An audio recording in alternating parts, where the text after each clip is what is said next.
बोलिए माता तरण तारण की, सुनवाह वाली मैया की। और आज राम नवमी है, इसलिए सियावर रामचंद्र जी की। जगतारण जगतारण धाम यहाँ दिव्य और भव्य बन जाए, ऐसी योजना समिति ने बनाई है। करने वाली मां है। अहंकार किसी को नहीं होना चाहिए, लेकिन मां की कृपा से मैं आश्वस्त करता हूं कि इसमें पूरी ताकत से हम सहयोग करेंगे, कोई कसर नहीं छोड़ेंगे। उन्होंने कहा लगभग 3 करोड़ का एस्टिमेट है। इसको चरणबद्ध तरीके से हम अपने मुख्यमंत्री जी से भी चर्चा करेंगे, धर्मस्व विभाग से जो हो सकता है वहां से करेंगे, मंदिर को पर्यटन विभाग से जोड़ के पर्यटन विभाग से भी करेंगे, और एक प्रस्ताव भारत सरकार भी भेजेंगे। मां की कृपा है, मां का मंदिर भव्य बनेगा, दिव्य बनेगा। बोलो जगतारण माई की।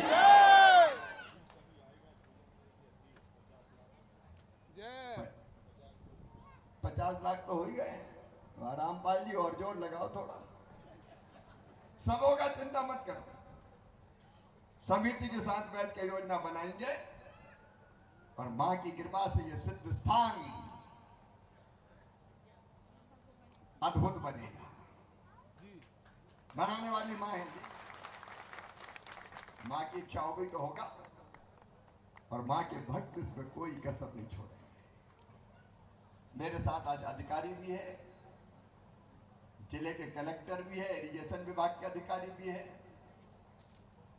आज हमने बुला के उनको निर्देश दिया कि कहां कहां बांध बन सकता है, फिजिकली पूरा एक बार फिर से सर्वे करें। चरगवा जैसे बांध का सर्वे हो गया है, तत्काल प्रारंभ किए जाएंगे, उसमें देर नहीं करेंगे हम किसी भी कीमत पर। सरकार से बात करेंगे, राज्य सरकार से। लेकिन और भी कई, मैं एक बांध की बात नहीं करता, कई बांधों के प्रस्ताव आए। सुनवाहा के पास गुदरई नाला पर, कचराजोरी मोरा बांध, दामन टेका पार पुल के पास बांध, कोटी खो के पास डेरा बांध, मोया के पास टेड़िया नाले पर बांध, जिला सागर पड़कुल बक्सवा परियोजना एवं टिकारी सिंचाई परियोजना से लिफ्ट इरिगेशन की मांग। अब मैं एक एक पर कुछ नहीं कह रहा, लेकिन मैं अपने रामपाल जी और बाकी सब साथियों के साथ मिलके पूरी गंभीरता से प्रयास करूंगा कि इसमें कोई कसर ना छूटे, और एक एक करके हम इन बने ना बने, कई बार फायरस के कारण नहीं बनते, लेकिन ऐसे बन जाए जिनसे आसपास के गांव की सिंचाई हो जाए। ठीक बात है कि नहीं, आप बताओ। अब बताओ, ठीक बात है कि नहीं? जोर से बोलो, ऐसे नहीं। ठीक बात है कि नहीं? आप नहीं बोलते तो मामा को लगता है कि मैं ही बोल रहा हूं। आप बोलोगे तो हम बोलेंगे, क्योंकि बोलने से संवाद होता है, बातचीत होती है। एक तो इस क्षेत्र में काम करेंगे, किसान भाइयों, एक नहीं अनेकों फैसले किसानों के हित में कर रहे हैं। मैं मुख्यमंत्री था तो मुख्यमंत्री की हैसियत से काम किया, लेकिन अब यह मोहन जी मुख्यमंत्री है, उनका भी पूरा सहयोग मिलेगा। और वह मामा भी कृषि मंत्री भी है और ग्रामीण विकास मंत्री भी है। मोदी जी के नेतृत्व में हम दोनों बेगवा को कसर नहीं छोड़ेंगे। एक काम जो अभी हमने किया, मोदी जी की तीसरी बार सरकार बनने के बाद, मेरे ग्रामीण विकास मंत्री बनने के बाद, सिलवानी विधानसभा में 7,500 मकान, गरीबों के मकान बनाने के लिए हमने दिए 7,500, 7,600 कुछ दिए। इतने ही हमने सांची में भी दिए, और छोड़ा तो देवरी को भी नहीं है। 14 लाख मकान मध्य प्रदेश में दिए मैंने। ये जो मकान दिए, इनकी किस्त डल गई क्या? जो अभी यहाँ सीओ जिला पंचायत का 4 जिनके पास है, किस्त डल गई सबकी। तो इनकी किस्त डल गई है, कोई दिक्कत नहीं आए, जैसे जैसे होते जाए और पैसा रिलीज करते जाओ ताकि ये सब मकान बन जाए। और इसके बाद भी चिंता मत करना, कई मिलते हैं गांव में बहनें विशेषकर, घर देख लो टूटी टपरिया है, चलो तुम कैसे पड़े देख तो लो। मेरी बहनों, कोई टूटी टपरिया में ना रहे, बड़ा बंगला ना बने लेकिन छोटा मकान तो बन जाए। और इसलिए सर्वे के निर्देश दिए हैं हमने। सर्वे फिर से, क्योंकि ये पहले सर्वे हुआ था 2018 में, उस सर्वे में जितने मकान थे उनमें से अधिकांश को पैसा मिल गया है, और जो बचे हैं मैं अभी 1-2 महीने में पूरे कर दूंगा, कोई नहीं छोड़ूंगा। जो 2018 का आवास प्लस का सर्वे, लेकिन कई रह गए, तो अब नया सर्वे हो रहा है। भैया यहाँ सर्वे चल रहा है,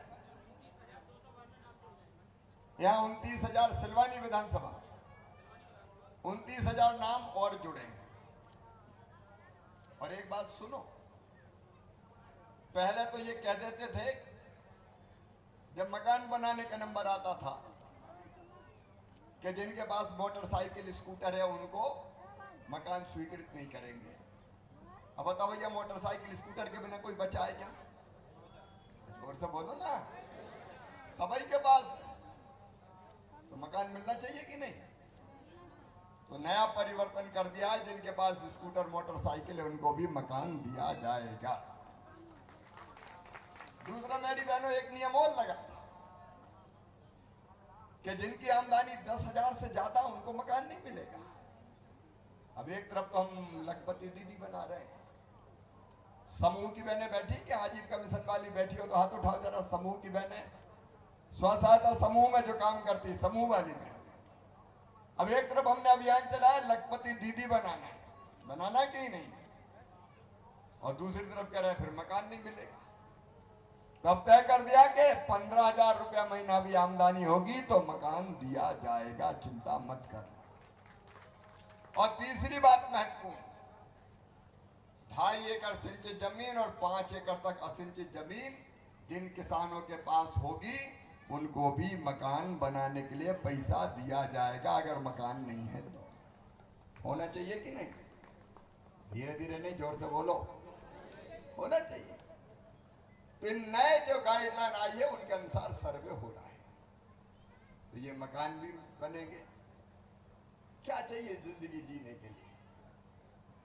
रोटी, गरीब है फ्री में अनाज मोदी जी की सरकार दे रही है, मकान बन जाए।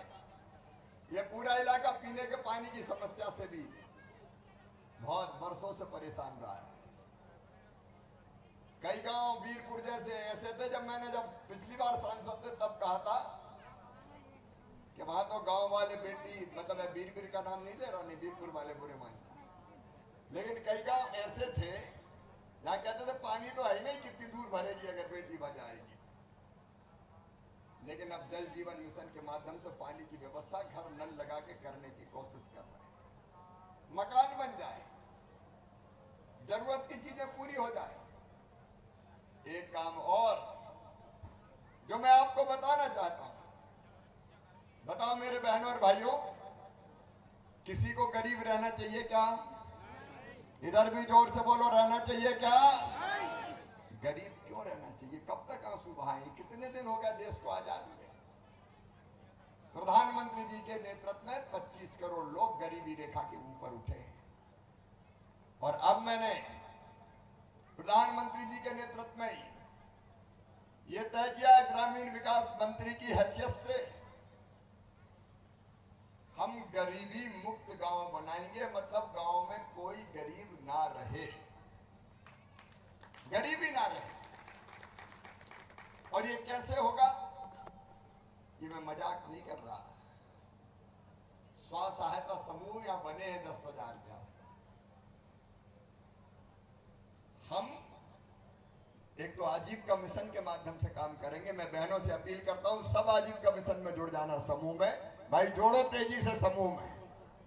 कोई गरीब परिवार बिना समूह में जुड़े ना रहे। बहनों का तेजी से जोड़ने का काम करें, संगठन बनाए, उनको ट्रेनिंग देंगे, उनको रिवॉल्विंग फंड देंगे, उनको बैंक से टाई अप करके सस्ता लोन दिलवाएंगे ताकि बहनों की कमाई काम धंधा करते हुए बढ़े और वो परिवार गरीब ना रहे। बताओ करना पड़ेगा कि नहीं करना पड़ेगा? करना पड़ेगा कि नहीं करना पड़ेगा? क्यों आंखों में आंसू रहे, क्यों हाथ पसारे? दूसरी चीज, गरीबी मुक्त गांव में अलग अलग योजनाओं के माध्यम से, कृषि विभाग की योजना है किसानों को, पीएम विश्वकर्मा योजना से कारीगरों को, मुद्रा योजना से नौजवानों को, स्ट्रीट वेंडर की योजना से छोटे छोटे दुकानदारों को, हम इतने काम के अवसर पैदा करेंगे कि हर परिवार में एक आदमी किसी न किसी रोजगार से जुड़ जाए, किसी न किसी रोजगार से जुड़ जाए और ये आमदनी होने लगे तो जीवन की छोटी मोटी जरूरतें पूरी हो जाए तो सुखी रहे, तो गांव गरीबी मुक्त हो जाए। सही बात है कि नहीं? आप बताओ। अब इसके लिए कोशिश करनी पड़ेगी, लेकिन उस कोशिश में मैं आपका साथ चाहता हूं। बोलिए सबका साथ मिलेगा? जोर से बोलो, मिलेगा? ये हम प्रयोग करना चाहते हैं रामपाल जी आपके साथ मिलके, डाके जी पार्टी के साथ मिलके। हमारे सब वरिष्ठ नेता बैठे हैं, कलेक्टर भी हैं, सीओ भी हैं। आओ एक योजना बनाए गरीबी मुक्त करने का, हर परिवार को एक आजीविका से जोड़े। जो काम करना चाहता, कोई करने नहीं चाहे तो मैं उसकी बात नहीं करता, लेकिन हर परिवार जो करना चाहता है काम से जोड़। देखो ऐसे मंत्री बनने का क्या फायदा? बड़े हुए तो क्या हुए जैसे पेड़ खजूर, पंछी को छाया नहीं फल लागे अति दूर। मंत्री जी आए, मार जनता बेचारी माला ले लेगी चली आ रही, ले फूल ले लो, माला ले लो, काजू खा लो, किशमिश खा लो, और वो जनता का भला ही नहीं हो तो क्या करेंगे? काजू किशमिश खा के नेताजी गए। तो ऐसे से काम नहीं चलता। योजना मिलकर ठोस बनानी पड़ेगी। ठोस योजना बनाएंगे, मैंने निर्देश दिए। वर्कआउट भी मैं करूंगा, प्रधानमंत्री जी का आशीर्वाद भी लेंगे और कई तरह की गतिविधियां चालू करके गरीबी मुक्त गांव बनाएंगे। नौजवानों की 10-10, 20-20 की टीम बन जाए, उनको ट्रेनिंग दिलवाएंगे, उनके माध्यम से फिर सरकारी अधिकारी भी काम करेंगे, बैंकों को जोड़ेंगे। धीरे धीरे वो दिन लाएंगे जो राम राज में कहते थे, दैहिक दैविक भौतिक तापा, राम राज काहू नहीं व्यापा। वही तो राम राज, उसकी कोशिश करेंगे बहनों और भाई। इसके लिए पूरे देश में प्रधानमंत्री जी के नेतृत्व में मैं काम कर रहा हूं। कृषि विभाग के माध्यम से भी कई चीजें और हमने तय किया, मसूर, उड़द, तुअर पूरी की पूरी मिनिमम सपोर्ट प्राइस पर खरीदेंगे, एक दाना नहीं छोड़ेंगे ताकि किसान को दाम ठीक मिल पाए। एक नहीं, अलग अलग फसलों के बारे में कई फैसला किया। आज देर बहुत हो गई, रात बहुत हो गई, इसलिए मैं विस्तार में नहीं जा रहा, लेकिन एक एक चीज जो किसान की हितकारी होगी वो करने का हम प्रयास करेंगे। तो आइए हम सब मिलके सुनबहार क्षेत्र को, सुल्तानगंज क्षेत्र को विकास की तरफ भी तेजी से ले जाएं। छोटी छोटी चीजें, पीने के पानी की, सिंचाई के पानी की, बिजली की, वो हल करते जाएंगे, लेकिन बड़े कामों की तरफ भी बढ़े। उसके लिए आप सबका सहयोग चाहिए। बोलिए मिलेगा सबका सहयोग? देखिए बदलाव आया है। अब किसान को 12,000 रुपया मिलते ही है, लाडली बहना को 1250 मिलते ही है, निःशुल्क अनाज, मकान और आयुष्मान कार्ड भी ढंग के बन गए कि नहीं, वो और देख लेना भैया, ताकि इलाज की भी ठीक व्यवस्था हो जाए। तो इलाज की व्यवस्था, और जो मैंने कह रहा गरीबी मुक्त गांव और किसान का कल्याण, माताओं बहनों को समूह में ले जाना। एक दिन वो आएगा जब हम कहेंगे हमारे गांव में कोई गरीब नहीं है, गरीब का मतलब जिसकी आमदनी 10-15 हजार रुपया तो हो, वो स्थिति पैदा करना चाहते, कठिन काम लेकिन करना है और आपके साथ मिलकर करेंगे, पूरी रूपरेखा उसकी बनाते हैं। आज इतनी देर तक आप बैठे, मैं धन्यवाद देता हूं इस संकल्प के साथ कि मोदी जी के नेतृत्व में आज 6 अप्रैल है भारतीय जनता पार्टी का स्थापना दिवस। मोदी जी के नेतृत्व में वैभवशाली, गौरवशाली, संपन्न, समृद्ध और शक्तिशाली भारत का निर्माण होगा, विकसित भारत। और विकसित भारत के लिए विकसित गांव। इसलिए गांव के मित्रों, आपको ही तय करना है कि गांव का विकास मतलब क्या क्या होना चाहिए। हर विधानसभा में रामपाल जी मैं एक छोटी पदयात्रा करूंगा, गांव गांव में बैठ के होंगी और हर गांव उनके विकास का रूपरेखा तय करके देगा, उसके अनुरूप हम काम करेंगे। तो पदयात्रा का भी हम लोग तय करेंगे। अभी तो आप सब पर देवी मां की कृपा बनी रहे, लेकिन एक बात और जिसको प्रधानमंत्री जी के दिल में है कि करना चाहिए। वैसे भी 24 ही घंटे काम करता था, अब तो 2 बेटों की शादी भी हो गई, बहुएं भी आ गई, तो अपन वानप्रस्थी हो गए। जनता की सेवा, उसी काम में मिलकर भिड़ेंगे। बहुत बहुत धन्यवाद। बोलिए भारत माता की।